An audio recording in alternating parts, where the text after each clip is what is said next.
99% des étudiants ici en Bain, que ce soit en Italie, en Belgique, en France, en Allemagne, on a tous des prises en charge. Que oui, au pays, oh la politique, oh le système, oh les dirigeants. Ici là on est arrivé, tout le monde veut se battre. C'est encore le système ici qui fait les fausses prises en charge aux gens. Ils croient qu'ils sont intelligents. Ils prennent leur vrai nom, leur vraie signature, ils mettent sur un faux document. Ils pensent qu'ils sont sages.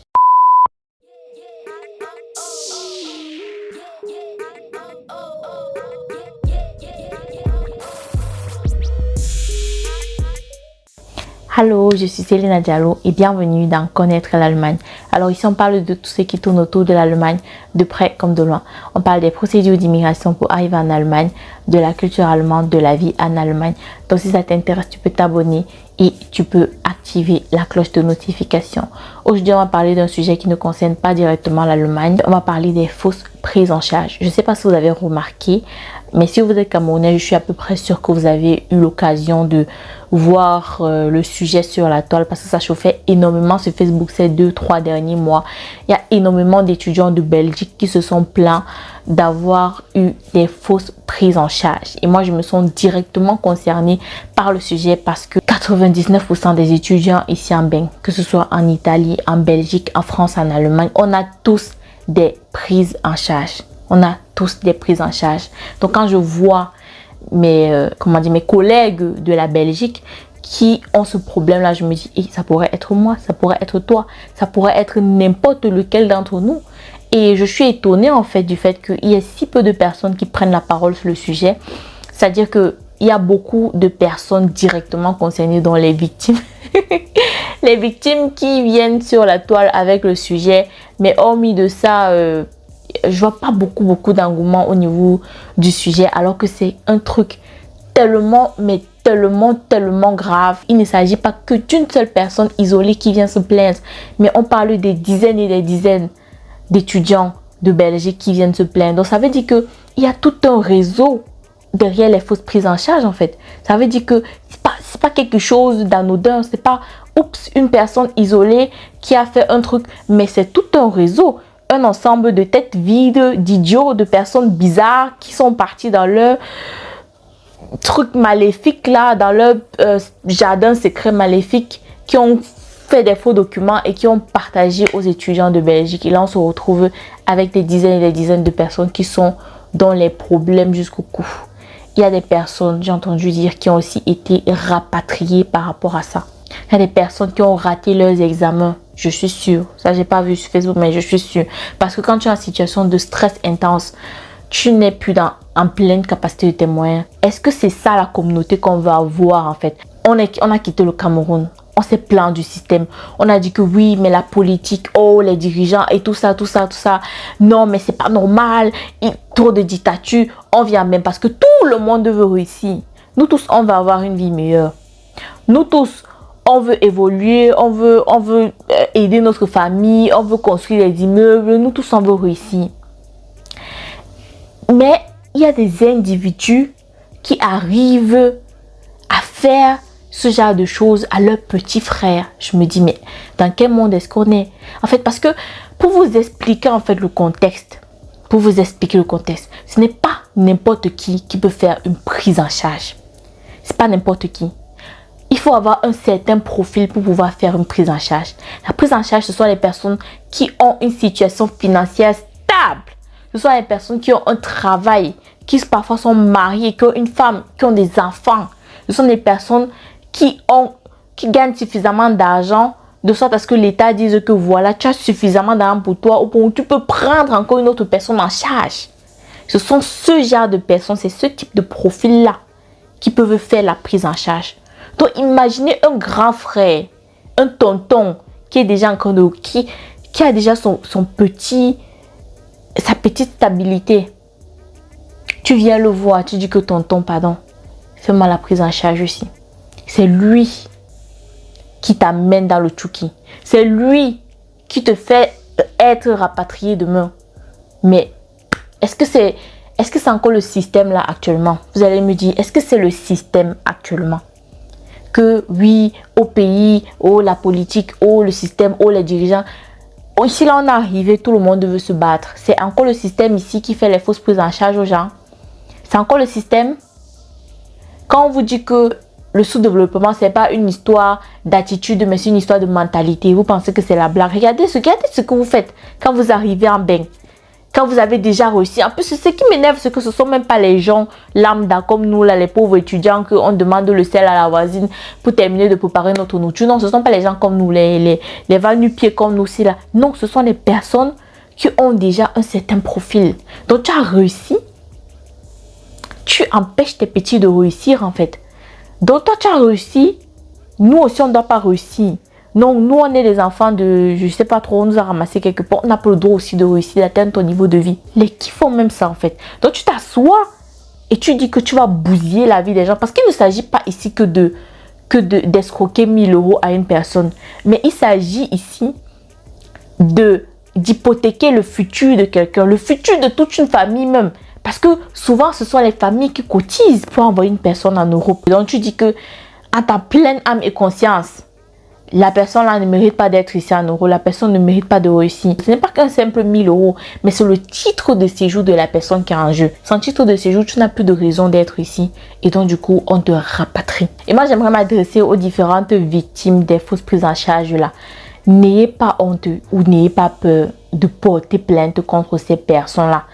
Ces énergumènes-là, n'ayez pas honte, n'ayez pas peur de porter plainte contre eux. Si vous êtes nombreux, et comme j'ai vu, vous êtes assez nombreux, faites les groupes WhatsApp, réunissez-vous, chacun donne même 20 euros, vous cotisez, vous trouvez un avocat et vous traduisez ces gens-là en justice. N'ayez pas peur de les traduire en justice. Croyez-moi, ils ont plus à perdre que vous.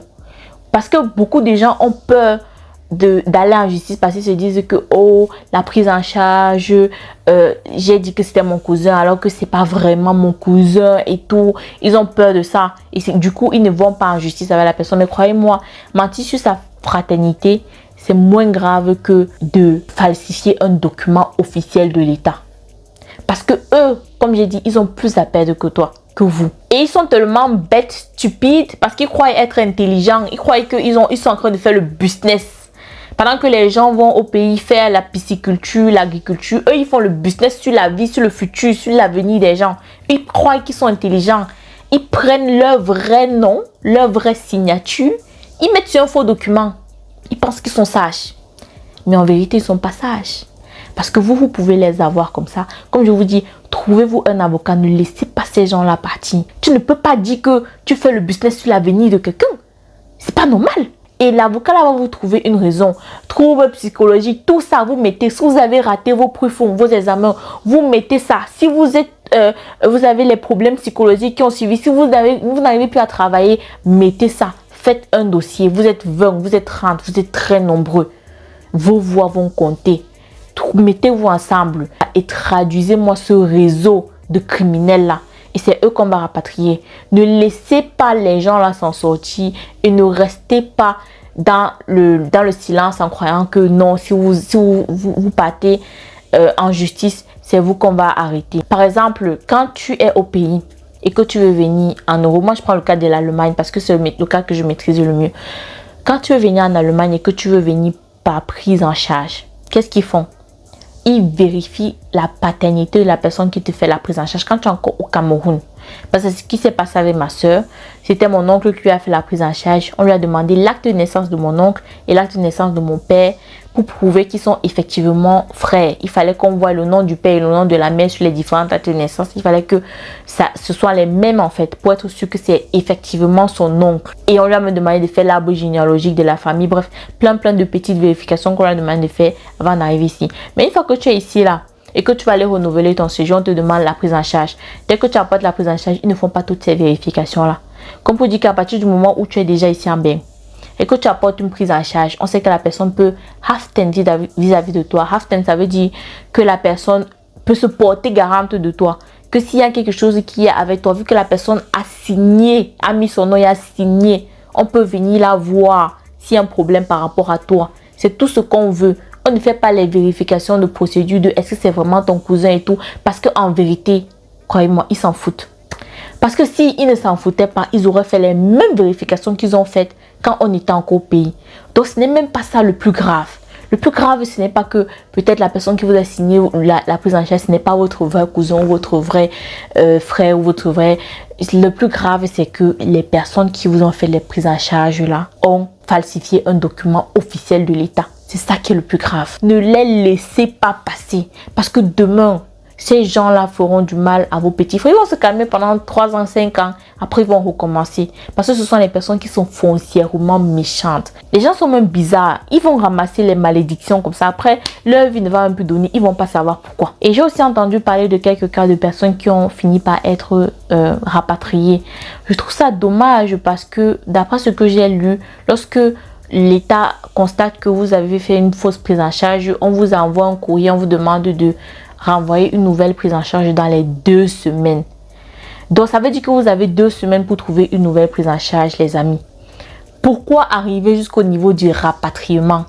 Pourquoi ne pas parler de ce genre de problème à votre famille? Parce que quand nous sommes ici en Europe, on aime bien le fait d'être le pilier de la famille. Tout le monde compte sur nous. Quand il y a un petit truc, un moindre petit problème avec tel ou tel, c'est nous qu'on appelle.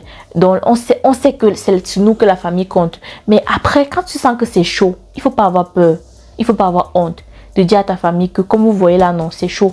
Trouvez au moins 1000 € dans les 2 semaines qui suivent pour que je puisse trouver une nouvelle prise en charge. N'ayez pas peur de dire ça à votre famille parce que c'est beaucoup mieux d'avoir honte de parler de son problème d'argent et qu'après il soit résolu plutôt que d'être rapatrié. Parce que quand vous êtes rapatrié au Cameroun, après c'est une toute autre procédure. Ça devient un tout autre problème. Donc ne laissez pas le problème arriver jusqu'à ce niveau-là. Quand vous recevez la lettre disant que vous avez fait une fausse prise en charge, chargez-vous d'abord de trouver une nouvelle prise en charge. Si vous n'avez pas l'argent, demandez l'argent à vos parents au pays. Croyez-moi, ils ne vous en voudront pas. Ils seront contents de pouvoir réunir l'argent que vous restez en Europe, en Belgique, plutôt que de se retrouver dans la même maison que vous. Croyez-moi. Déjà que la vie en Belgique n'est pas facile. C'est déjà tellement stressante. On nous ment encore un stress sur ça. Non, on doit traquer les gens, on ne doit pas les laisser. J'aimerais avoir des nouvelles de cette affaire et j'aimerais entendre dire que on a arrêté ces gens-là parce que c'est tout ce qu'ils méritent. Ne restez pas les bras croisés à dire que ouais, on va faire comment. Non, agissez. Trouvez un avocat, demandez conseil. Il vous dira dans quel angle vous pouvez porter plainte sans que ça ne vous porte préjudice. Donc voilà, c'est ce que j'avais à dire concernant ce sujet. J'envoie toute ma sympathie à mes collègues de la Belgique. Vraiment, soyez très forts pendant cette épreuve. Allez, ciao.